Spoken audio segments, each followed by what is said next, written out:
మంత్రి దుద్దిల శ్రీధర్ బాబు మీడియాతో మాట్లాడుతున్నారు. ఇప్పుడు లైవ్ చూద్దాం. స్పష్టంగా వారు తెలియజేయడం జరిగింది.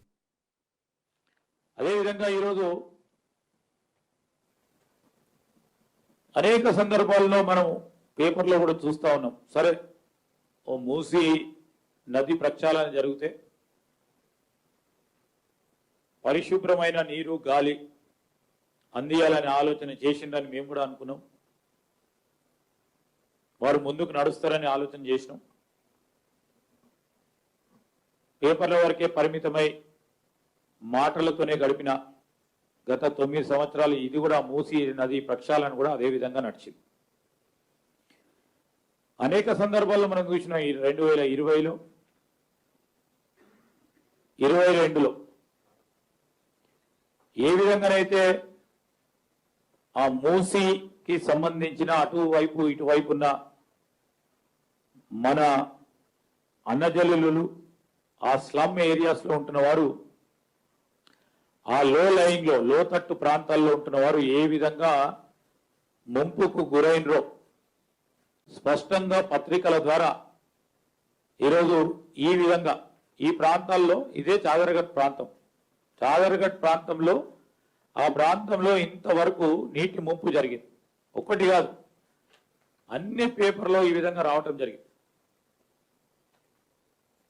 ఈ విధమైన వార్తలనే కాదు, ప్రతి ఒక్క పౌరుడు అయ్యో ఈ విధంగా అక్రమ కట్టడాలుంటే వీరికి ఏదైనా ఆలోచన చేసి R&R ఇచ్చి వీరిని ఇక్కడి నుంచి ఇతర ప్రాంతాలకు తరలిస్తే బాగుంటుందని ఆ ప్రాంతవాసులు కూడా అప్పుడు కోరిండ్రు.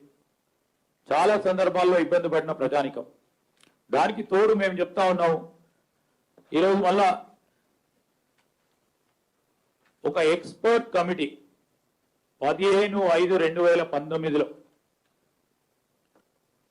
Maximum discharge estimate, maximum flood level Musi నదికి సంబంధించి మరి చీఫ్ ఇంజనీర్ గారు Musi river front development corporation కు సంబంధించిన మేనేజింగ్ డైరెక్టర్ గారికి ఈరోజు మ్యాక్సిమం డిశ్చార్జ్ ఎంతవరకు ఉంటే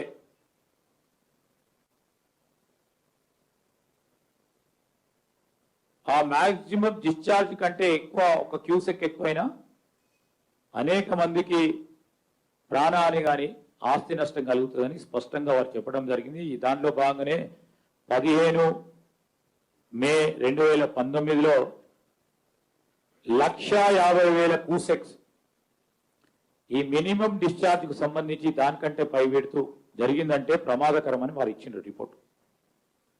ఆ క్రమంలోనే ఈరోజు జరిగిన మీటింగ్స్ కు సంబంధించి lotus engineers for survey and demarcation of river boundary and buffer zone కు సంబంధించి ఇదే డెవలప్మెంట్ కార్పొరేషన్ వారు మరి 30వ తారీఖు జూన్ మాసంలో 2020లో రెవెన్యూ ఇరిగేషన్ అధికారులతోని ఇదే మీటింగ్ ఏర్పాటు చేసుకొని డిమార్కేషన్ చేయాలి. బఫర్ జోన్ డిమార్కేషన్ చేయాలి. ఆ డిమార్కేషన్ కు ఏ విధంగా చేయాలని ప్రణాళికలు సిద్ధం చేసుకున్నారు. సర్వే ఇది సర్వే వారు చేసింది. సర్వే చేసిన సర్వే అధికారులతో పాటు ఇక్కడ స్పష్టంగా ఆధారాలు ఉన్నాయి. డిమార్కేషన్ కు సంబంధించి సర్వే చేసి డిమార్కేషన్ హద్దులు పెట్టాలని వారికి ఒక అవగాహనకు వచ్చింది. Survey has been conducted with all line departments. Telangana survey and boundaries act 1923 ప్రకారం record of measurements ROM and village maps Osman Sagar to Bapughat 13 కిలోమీటర్లు, హిమాయత్ సాగర్ టు బాపుఘాట్ 8 కిలోమీటర్లు, బాపుఘాట్ టు ORR 34 కిలోమీటర్లు. వీరు సర్వే మొత్తం 55 కిలోమీటర్లు, 3 జిల్లాలు, 14 మండలాలు, 47 గ్రామాలకు సంబంధించిన సర్వేను వారు చేయడం జరిగింది.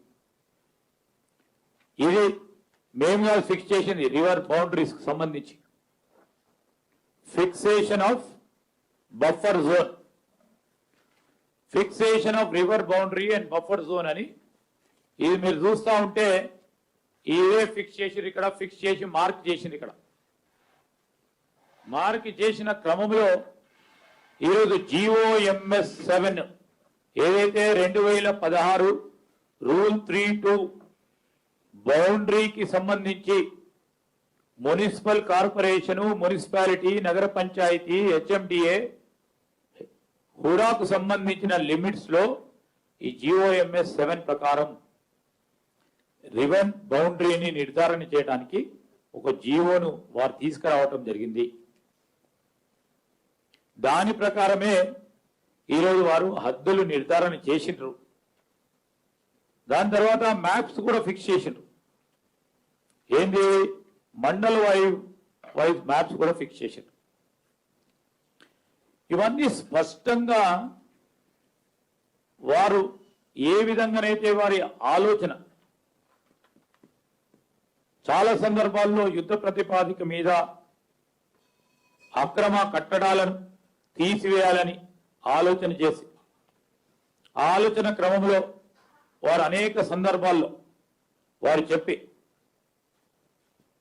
మరి వివిధ మీటింగ్స్ ద్వారా ఈ మూసీ రివర్ ఫ్రంట్ కు సంబంధించిన అంశాలు కానీ, ఎంక్రోచ్మెంట్స్ కానీ, ఎవిక్షన్ కానీ, ల్యాండ్ అక్విజిషన్లు కానీ, R&R కు సంబంధించి కానీ, మాస్టర్ ప్లాన్ ఆలోచన చేయటంలో కానీ, అదేవిధంగా అంతా డిమార్కేషన్ చేసి 2 బెడ్రూమ్ హౌస్ నిర్మాణం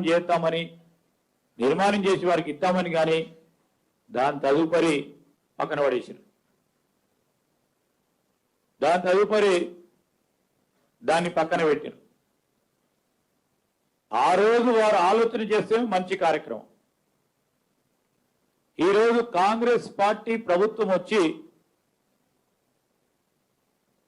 3 జిల్లాలకు సంబంధించిన జిల్లా వాసులకు పరిశుద్ధమైన నీరును, గాలిని అందియాలి.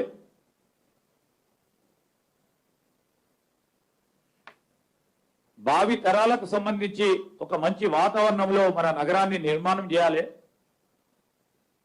విశ్వసుందర నగరం అని పేరుకే కాక కార్యాచరణలో చేపట్టాలని మా ప్రభుత్వం ఆలోచన చేస్తే, ఆ క్రమంలో కూడా సమాలోచన చేసి ఆ సమాలోచన భాగంలో అందరితోని సంప్రదించి ఈరోజు ఒక కార్యాచరణ తీసుకొని ముందుకు పోతా ఉన్నప్పుడు రాజకీయం చేస్తూ బీఆర్ఎస్ పార్టీ వారు బురద జల్లే కార్యక్రమం చేస్తా ఉన్నారు. మేము అడుగుతా ఉన్నాం ఈరోజు వారిని, మీరు చేస్తేనేమో ఉప్పు, మేము చేస్తే తప్పు అయిపోతా ఉంది. ఈరోజు ఎందుకు చేస్తున్నారు? మూసీ నది ఎవరి గురించి చేస్తున్నారు? ఇంకేం పని లేదా అని అడుగుతున్న వారికి ఆ రోజు ఏం పని లేకుండానా? వారికి ఆ రోజు ఏం పని లేకుండానా? మేము అడుగుతా ఉన్నాం. ఏదైనా పని చేపడతా ఉన్నప్పుడు మంచి ఆలోచన చేపడతా ఉంటాం. సరే, చాలా క్లిష్టతరమైన ప్రాజెక్ట్ ఇది, ఈ ప్రాజెక్ట్ అభివృద్ధి. అలాంటి సందర్భాల్లో సమస్యలు వచ్చినప్పుడు సమస్యకి ఈ విధంగా పరిష్కారం చేయాలి. మీకు 9 సంవత్సరాల పరిపాలన అనుభవం ఉంది. అనుభవ భాగంలో ఇవన్నీ సమస్యలు వచ్చినప్పుడు ఈ విధంగా పరిష్కారం చేస్తే మార్గం బాగుంటుంది, ప్రజలకు ఇబ్బంది లేకుంటుంది అని మీ సలహా సూచనలు ఇస్తే తప్పకుండా స్వీకరించే పెద్ద హృదయం మా కాంగ్రెస్ పార్టీ ప్రభుత్వాన్ని మేము అందజేస్తాను. కానీ రాజకీయాలు చేసి ప్రజలను పక్కదారి పట్టించే కార్యక్రమం చేస్తూ